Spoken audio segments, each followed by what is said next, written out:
বন্ধুরা সবাই কেমন আছো? বন্ধুরা আজকে তোমাদের আপন মায়ের সাথে রাতে কাজ করার অসাধারণ একটি সত্য ঘটনা বলবো। গল্পটি শেষ পর্যন্ত শুনলে তোমরা বাধ্য হবে হাতের কাজ করতে। না হলে সবাই আমাকে কাজ করে দিয়ে যাবে, আমি বাধা দেব না। অয়নের সময়টা কিছুদিন ধরেই ভালো যাচ্ছে না। বাড়িতে পরীক্ষা নিয়ে বাবা মার সাথে অশান্তি, আর ওদিকে রিয়ার সাথে বাইরে। বন্ধুদেরকে বাইরেরটা বলা গেলেও বাড়িরটা কাকে বলবে ভেবে না পেয়ে একা চাপার চেষ্টায় ভুগছে। অয়ন মানে আমাদের এই সিরিজের মেন চরিত্র অয়নাংশু সেন এবারে ক্লাস 11 থেকে 12তে উঠেছেন বেশ কবার ফেল করার পর। তাই তার বাবা তাকে 8 জন গৃহশিক্ষকের ব্যবস্থা করে দিয়েছেন যাতে তার সোনার টুকরো ছেলেটি এবার উচ্চমাধ্যমিকে উতরে যায়। কিন্তু তিনি এটা জানেন না যে তার এহেন আয়োজনে তার হবু ছেলের বউ নিতান্তই অতিষ্ঠ হয়ে উঠেছেন। সদ্য ক্লাস 9 পাশ করে ওঠা রিয়া দেবীর এখন মনে হচ্ছে তার বাবুটি তার হাত থেকে বেরিয়ে যাচ্ছে, তাই তিনি রোজ এখন স্কুল যাওয়ার আগে তার বাবুর এক বন্ধুর সাথে রাস্তার ধারের বাঁশবাগানে যান বাবুকে নিয়ে আলোচনা করতে। এসবের মধ্যে অয়ন বাবাজি পড়েছেন মহাফাপড়ে। তার মধ্যে এসে জুটেছেন মিস লিসা নামের একজন। তিনি নাকি অয়নকে পড়াবেন ইংরেজি। এতদিন প্রণব বাবুর দয়ায় সেটাই নম নম করে অয়ন দিব্যি উত্তরে যেত, কিন্তু তার বাবার মনে হয়েছে এই নিতান্ত অপগণ্ড ছেলেটির জন্য আরও একটি দরকার। যাই হোক, সন্ধে বেলায় যখন তিনি এসে দরজার সামনে দাঁড়ালেন ততক্ষণে অয়ন আর অয়নের ছোট ভাই দুজনেই লাফিয়ে উঠল মনে মনে। ম্যামের সাথে পড়তে বসে অয়নের মনে হলো সে যা পড়ছে তা সবই জানা জিনিস। প্রথম কিছু না বললেও পরের দিকে একই জিনিস পড়ানোর ব্যাপারটা অয়নের কাছে প্রচণ্ড বিরক্তিকর লাগতে লাগল। সেটা লিসা মনে হয়ে খেয়াল পড়ল। অয়নের মা বাবা সন্ধেবেলা বেরিয়ে যান গুরুদেবের সান্নিধ্য পেতে।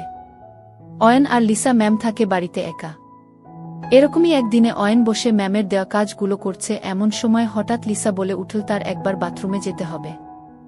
অয়ন নিজেকে আটকানোর চেষ্টা করেও পারল না। লিসা উঠে চলে যাওয়ার পর সেও তার পিছু পিছু দাঁড়াল। অয়নদের বাথরুম একটু আলাদা ধরনের, সামনে কোনো দরজা নেই। ভিতরে একটা আলাদা জায়গায় ল্যাট্রিনের জায়গা, বাকিটা খালি খালি। একটু পুরনো বাড়িগুলোয় এরকম দেখতে পাওয়া যায়। লিসা সোজা ভিতরে ঢুকে গেলে অয়নের দেওয়ালের সাথে নিজেকে সাটিয়ে দাঁড়িয়ে দেখতে লাগল। চোখের নিমেষেই অয়ন তার চোখের সামনে এরকম কিছু দেখে কেমন যেন একটা করে উঠল। লিসার বয়স বড়জোর 24 কিংবা 25। অয়ন চট করে ফোনটা বার করে ভিডিও করতে লাগল। লিসা ফিরে আসছে দেখে অয়ন টুক করে কেটে পড়ে ঘরে এসে বাধ্য ছেলের মতো বসে পড়ল। লিসা এসে বাকি পড়িয়ে চলে যাওয়ার পর অয়ন ফোনটা বার করে বসল হাতের কাজ করতে। লিসার বাইরে বেরিয়ে মনে পড়ল আজকে ফিস দিয়েছিল অয়ন, সেটা নেওয়া হয়নি। দরজা এমনি বাইরে থেকে দেওয়া আর নাড়াতে ব্যস্ত অয়নের না আটকানোয় লিসা সোজা ঘরের পাশে এসে দাঁড়াল। জানলা দিয়ে খাটের দিকে চোখ পড়তে থমকে গেল। বাবা কি বড় এইটুকু ছেলেটার, মনে মনে বলে উঠল। কিন্তু নিজের সাথকে সামলে বাইরে থেকে ডাকল অয়নের নাম ধরে। অয়ন চমকে উঠে ছিটকে গিয়ে সামলে নিয়ে ভয়ে ভয়ে জবাব দিল, হ্যাঁ দিদিভাই বলুন। একটু আসব। একটা জিনিস ভুলে গেছি, লিসা বলল। হ্যাঁ আসুন, অয়ন বলল। লিসা এসে খামটা নিয়ে মুচকি হেসে চলে গেল। কিছুদিন পর অয়ন নিজের ঘরে বসে আছে। পাশের ঘরে বাবা মা বেশ জরুরি কিছু বলছেন, তার আওয়াজ পেয়ে অয়ন কান পাতল। বাবা, না এই মেয়ের দ্বারা হবে না। শুধু মা, কেন আবার কি করল? বাবা, সুভাষ বলল এ নাকি কাজের এদিকে এবারের ইউনিটেও বাবু ধেরিয়েছে। ভাবছি এই মাসটা বলে ছাড়িয়ে দেব। ওই প্রণবাবুই থাক। মা, আচ্ছা যা ভালো বোঝ। বাবুকে একবার জিজ্ঞেস করো। অয়ন আর কিছু বলল না। এমনিও তার খুব একটা লাভ তার হয়নি, তাই কি হলো না হল তাতে তার কিছু এসে যায় না। সেদিন পড়াতে এসে লিসার মুখ ভার। অয়ন বুঝল বাবা তাকে কথাটা বলেছেন। লিসা তার দিকে তাকিয়ে বলল, একটা কথা বলবো তোমাকে। অয়ন বলল, হ্যাঁ বল। তোমার কি আমার কাছে পড়তে ভালো লাগে না? কেন? আজকে তোমার বাবা বলেছেন এ মাস পড়িয়েছে ছেড়ে দিতে। আমার এই টিউশনটা খুব জরুরি। তুমি একবার বল যে আমার কাছে পড়তে ভালো লাগে না। না তা না, আসলে মাথায় থাকে না কিছু, যা পড়ি ভুলে যাই। তুমি একবার বলবে? তাহলে এটা যাবে না। আমি আর বলে কি করব? একবার বল না। যা বলবে তাই করব। যা বলবো তাই। বিশ্বাস হচ্ছে না? আচ্ছা চোখ বন্ধ করো। মানে? করোই না। অয়ন চোখ বন্ধ করল। তারপর লিসা যে কাজ করল, অয়ন নিজেকে বিশ্বাস করতে পারছে না। লিসার সাথে বেশিক্ষণ পারল না অয়ন। অল্পক্ষণের মধ্যে এলিয়ে গেল। লিসা অয়নের উপর শুয়ে বলল, এবার বলবে তো? অয়ন একবার মাথা নাড়ল। এই তো লক্ষ্মী ছেলে, বলে লিসা খিলখিল করে হেসে উঠল। পরদিন সকালবেলা বাবা অফিস বেরিয়ে যাওয়ার পর মায়ের কাছে গিয়ে দাঁড়াল অয়ন। মা পিছন না ফিরেই জিজ্ঞেস করলেন, কিরে বাবু, কিছু বলবি? অয়ন আস্তে আস্তে বলল, হ্যাঁ, আসলে সেদিন তোমরা বলছিলে দিদিভাইকে ছাড়িয়ে দেবে। মা বললেন, হ্যাঁ, আমি কিছু বলিনি, যা বলার তোর বাবাই বলেছেন। কেন, তুই কি চাস? প্রণব বাবুর ব্যাচে অনেক লোক, ঠিক করে বুঝতে পারি না, তার চেয়ে দিদিভাই বাড়ি এসে দেখিয়ে দেয়, সেটা তাও একটু বুঝতে পারি। আর এবারের ইউনিটে তো সবাই খারাপ করেছে, সুধাও কম পেয়েছে, বলে অয়ন থামল। অয়নের মা কিছুক্ষণ থেমে তারপর বললেন, আচ্ছা তুই এখন যা, আমি কথা বলে দেখব। অয়ন নিজের ঘরের দিকে যেতে যেতে মনে মনে ভাবতে লাগল, এবার লিসাকে কতভাবে কাজ করা যায় সেটা ভাবতে হবে। লিসাকে এবার থেকে তার হাতের পুতুল বানাতে হবে। রিয়ার দৌলতে অয়নের কাজের হাতেখড়ি হয়ে গেছে, আর ব্যাপারগুলো বোঝেও। বিকেলে স্কুল থেকে ফিরে এসে মাঠে গিয়ে দেখল রিপন বসে আছে। অয়ন বেছে বেছে তার পাশের জায়গাটায় বসল। তারপর বাকিদের হাতের ইশারা করতে তারা একটু সরে গেল। বয়সে কিছু বড় আর বর্ষর চেহারার জন্য অয়নের এদের মধ্যে নেতা গোছের একটা ভাব আছে। তারপর রিপনকে সোজা জিজ্ঞেস করল, কিরে, আমার গার্লফ্রেন্ডকে শেষে বাঁশবাগানে নিয়ে যাচ্ছিস? রিপন প্রথমে ব্যাপারটা বুঝতে না পেরে একটু তাকিয়ে রইল, তারপর অয়নের দিকে তাকিয়ে বলল, নাহ, কি বলছিস ভাই, আমি কিছু করিনি। এসব বলতে বলতে সামনে বাপ্পা এসে দাঁড়াল। বাপ্পা হচ্ছে অয়নের বয়সী, দুজনে একসাথে বড় হয়েছে। বাপ্পা বাবার ঝেড়ে কলকাতা থেকে একটা পাঞ্চার কিনেছে নতুন। সেটা একবার বিকেলের আলোয় ঝলসিয়ে বলল, ভাই সত্যিটা বলে দে, না হলে অনেক ঝামেলা আছে। এবার রিপন কেঁদে ফেল, বাপ্পা, অয়ন ভাই ছেড়ে দে, ভুল হয়ে গেছে ভাই, আর কখনো হবে না। ভাই, রিয়াই আমাকে ডাকতো আর বলতো তুই নাকি অন্য কাউকে কাজ করে দিচ্ছিস, তাই আমাকে দিয়ে কাজ করিয়ে নিয়ে বদলা নেবে। আচ্ছা তাই নাকি? বাপ্পা বলল। হ্যাঁ ভাই, আমি আর কিছু জানি না, আমাকে ছেড়ে দে। আচ্ছা তুই যা, আর কোনো কিছু পাল্টাবি না, যেমন চলছে চলুক। রিপন উঠে প্রাণপণে দৌড় দিল। বাপ্পা তাকে দেখে খানিক হেসে অয়নের দিকে তাকিয়ে বলল, কি করবি এবার? অয়ন বলল, জানি না ভাই, তবে ওকে কাজ করে না দিলে শান্তি হবে না আমার। তারপর বিকেলের আড্ডা শেষ করে বাড়ি এসে দেখল লিসা বসে আছে তার ঘরে, আর বাবা মা বেরিয়ে যাচ্ছেন। অয়ন হাত পা ধুয়ে ঘরে ঢুকতে লিসা তাকে ধরে বলল, ধন্যবাদ। অয়ন বলল, না, এরকম ভাবে তো হবে না ম্যাডাম। লিসা বলল, মানে? অয়ন জোর জবরদস্তি কাজ করতে চাইল। লিসা একটা কিছু বলতে চাইল, কিন্তু ব্লক হয়ে গেল। লিসা একটা হাতে অয়নের হাতটা ধরে বলল, না, এটা ঠিক না। লিসা ছাড়াবার প্রাণপণ চেষ্টা করছে আর মুখে বলে যাচ্ছে, অয়ন থামো, না, তোমার মা বাবা জানতে পারলে কি হবে? এসব ঠিক না, সেদিন আমি ভুল করে ফেলেছি, প্লিজ অয়ন ছেড়ে দাও। লিসা শেষবার বলল, আপনি শুরু করেছেন যখন, আমাকে শেষ তো করতেই হবে, বলে অয়ন লিসাকে খাটে ফেলে দিল। হুশ ফিরতে দেখল সে শুয়ে আছে, আর তার পাশে বসে অয়ন ফোন হাতে হাসছে। একটু উঠে বসতে লিসাকে ফোনটা দেখিয়ে বলল, কেমন এসেছে? লিসা ফোনটা হাতে নিয়ে দেখল লিসার ছবি একগাদা। তার আর বুঝতে বাকি রইল না। সে ফোনটা ফেরত দিয়ে বলল, এর কোনো দরকার নেই, এবার থেকে তুমি যখন যা চাইবে তাই হবে। অয়ন মনে মনে ভাবল, এত মেঘ না চাইতেই জল, কিন্তু ছবিগুলো নিয়ে যা হয়েছে সেটা ম্যানেজ দিতে হবে। তাই বলল, তাহলে ছবিগুলো থাক, যখন দিতে পারব না তখন মারতে লাগবে। লিসাকে সেদিন আর কিছু না করেই ছেড়ে দিল অয়ন। বিকেল থেকে রিয়ার ব্যাপারটা নিয়ে বেশ মাথা গরম ছিল, তাই কিছু করতে আর ইচ্ছে করছিল না। পরদিন বিকেলে বাপ্পাকে নিজের বাড়িতে আসতে বলল অয়ন, আর লিসাকে বারণ করে দিল পড়ানোর জন্য সেদিন। বাপ্পা সন্ধেবেলা যখন এলো তার চোখ লাল হয়ে আছে, বোঝাই যাচ্ছে এতক্ষণ কোথায় ছিল। বাইরের ঘরে বসে বাপ্পা বলল, বল ভাই, কি হয়েছে? অয়ন একবার তার দিকে তাকিয়ে বলল, কি হবে বলে তোর মনে হয়? বাপ্পা বলল, বুঝলাম, কিন্তু কি করবি সেটাই তো বুঝছি না গি। অয়ন বলল, রিয়ার মায়ের ব্যাপারে কি জানিস? বাপ্পা একবার ভালো করে অয়নকে মেপে বলল, তুই রীতা কাকিমাকে কাজ করে দিবি? অয়ন একবার হেসে উঠে বলল, কই, সেসব তো কিছু বলিনি আমি। বাপ্পা মাথা নেড়ে বলল, ঠিক আছে, বলতে থাক। অয়ন বলতে শুরু করল, আমাদের মোড়ের মাথার দোকানে যে নাপিতটা আছে, নিমাই নাকি যেন নাম, রীতা তাকে নিয়ে এক জায়গায় কাজ করতে যায়, যেমন মা তেমন মেয়ে আর কি। নিমাই এর বাড়িতে ছেলেবু আছে, বাকিটা তুই বুঝে নে কি। বাপ্পা কিছুক্ষণ ভেবে বলল, তুই জায়গা বল, আমি খোঁজ এনে দেব। কিন্তু তুই এত কিছু জানলি কি করে? অয়ন বলল, চোখ কান খোলা রাখলেই সব জানা যায়। আর একটা কাজ কর, এই নাপিতটার নাম্বারটা জোগাড় করে দে। বাপ্পা একটা ঢোক গিলে বলল, হয়ে যাবে। পরের কয়েকদিন এই কাজে কেটে গেল। জানা গেল রীতা দেবী তার সান্ধ্বনাগরকে নিয়ে মাঠের ধারের পোড়ো বাড়িতে কাজ করতে যান। সেই মতো নাপিতের কাছেও ফোন চলে গেল। তারপর একদিন দুই বন্ধু হাজির হল সেই বাড়িতে বিকেলবেলা। বিকেল গড়িয়ে সন্ধে হল, ভাঙা জানালাগুলো দিয়ে হালকা চাঁদের আলো ঘরটাকে আলো আধারিতে ভরিয়ে দিল। যথাসময়ে রীতা দেবী এসে হাজির হলেন। সেই আবছা আলোতেই ডাকলেন, কি নিমাই, কই তুমি? সাথে সাথে তার পিছন থেকে দুটো পুরুষ্ট হাত এসে ধরল। এরপর যা ঘটল তা একেবারেই আশা করেননি রীতা। কে তুমি? ছেড়ে দাও আমাকে, বলে চিৎকার করে উঠল রীতা। না, আজকে তো কাজ না করে তোমাকে ছাড়ব না, বলে ঘরে একটা আলো জ্বলে উঠল। সেই আলোয় রীতা দেখল তাকে আষ্টেপৃষ্টে ধরে আছে তারই মেয়ের বন্ধু অয়ন। একই তুমি? ছেড়ে দাও, তোমার মা বাবাকে আমি বলবো। ইস, তোমার লজ্জা করে না? আমি তোমার মায়ের মতো। ছেড়ে দাও বলছি, বলে উঠল রীতা। আমার মা আপনার মতো অন্যকে দিয়ে কাজ করিয়ে নেয় না, তাই ভুলেও ও কথা বলবেন না। তারপর সোজা খুতুইকিতে নেমে এসে বলল, আমরা তোর আর তোর নাগরের সব কাণ্ড প্রমাণ নিয়ে রেখেছি। যদি তুই কিছু করিস, এই গোটা মাধবপুরের লোকে তা টিভিতে দেখতে পাবে। সেটা কি চাস? না, এরকম কর না, আমার এরকম সর্বনাশ কর না, বলে শেষ চেষ্টা করল রীতা।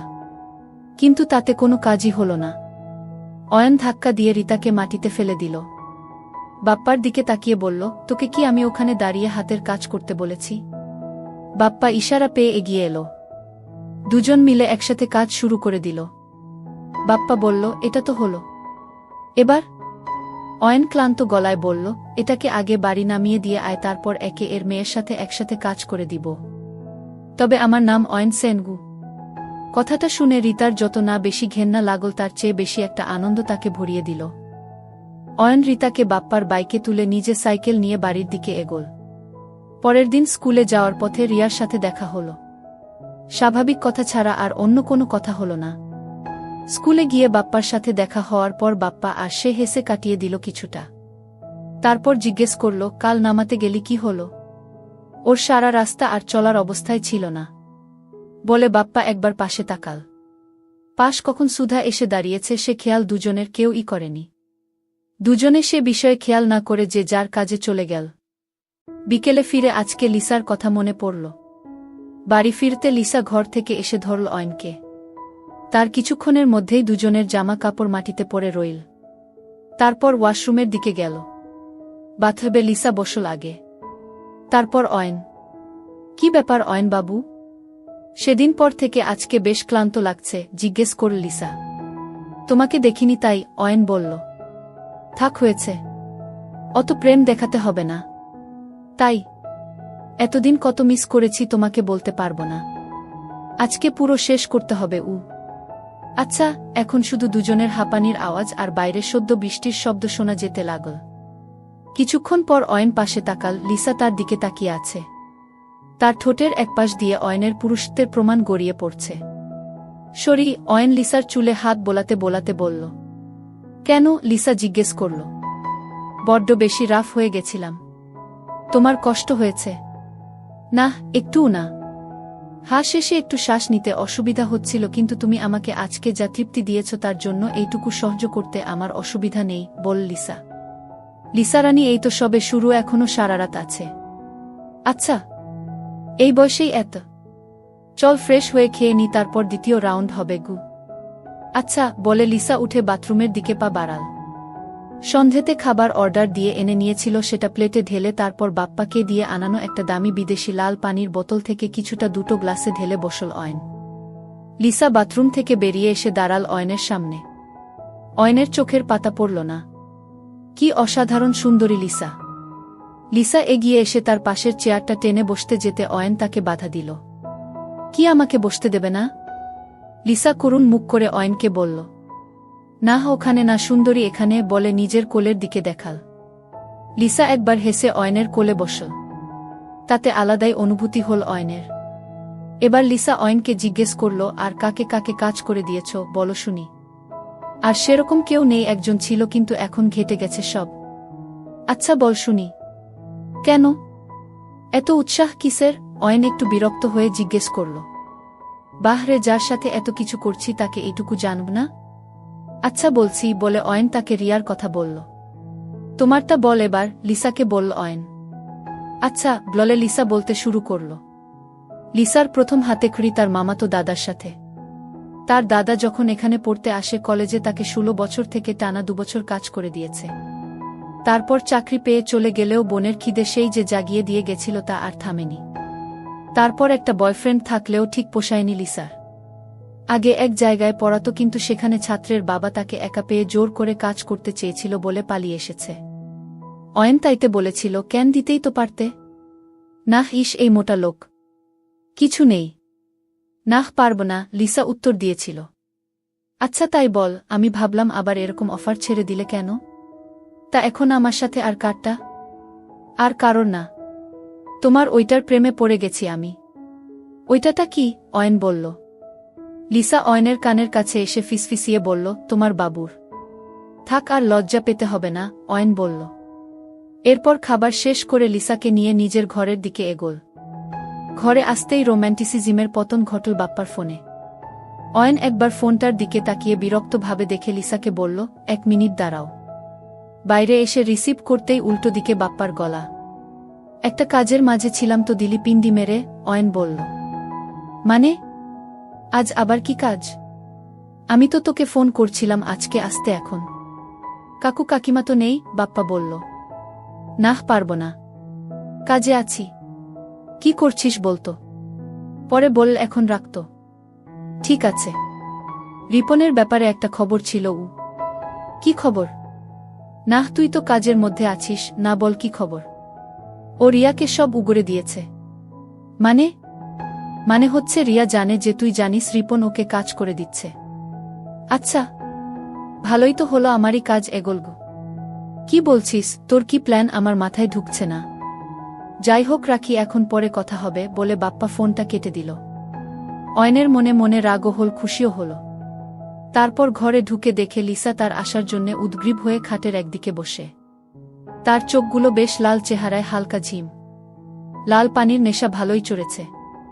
অনেক দিন পর আজকে লিসা নিজের মনের মতো তৃপ্তি পেয়েছে। তাই ঘুমের মধ্যেও তার মুখের হাসি লেগে রইল। অয়ন এক হাতে ফোনটা নিয়ে লিসার সব ছবিগুলো ডিলিট করে দিল। তারপর আজকে সেগুলোর জায়গা নীল দুজনের একসাথে কাটানো এই সুন্দর সময় আর ঘুমন্ত লিসার ছবি। সকালে ঘুম ভাঙল লিসার জড়ানো গলার ডাকে। কালকে দুজনেই দুজনের অবস্থা খারাপ করে দিয়েছে। লিসার হাঁটতে অসুবিধা হচ্ছে আর অয়নের সারা পিঠ ঘাড়ে কাটার দাগ। সেগুলো দেখিয়ে লিসা বলল, সরি, আমি খুব খারাপ, তোমাকে এরকম ভাবে কেটে দিয়েছি। অয়ন হেসে বলল, নাহ, এসব তো তোমার সুখের প্রমাণ। চল আজকে একসাথে শেষবার স্নান করেনি।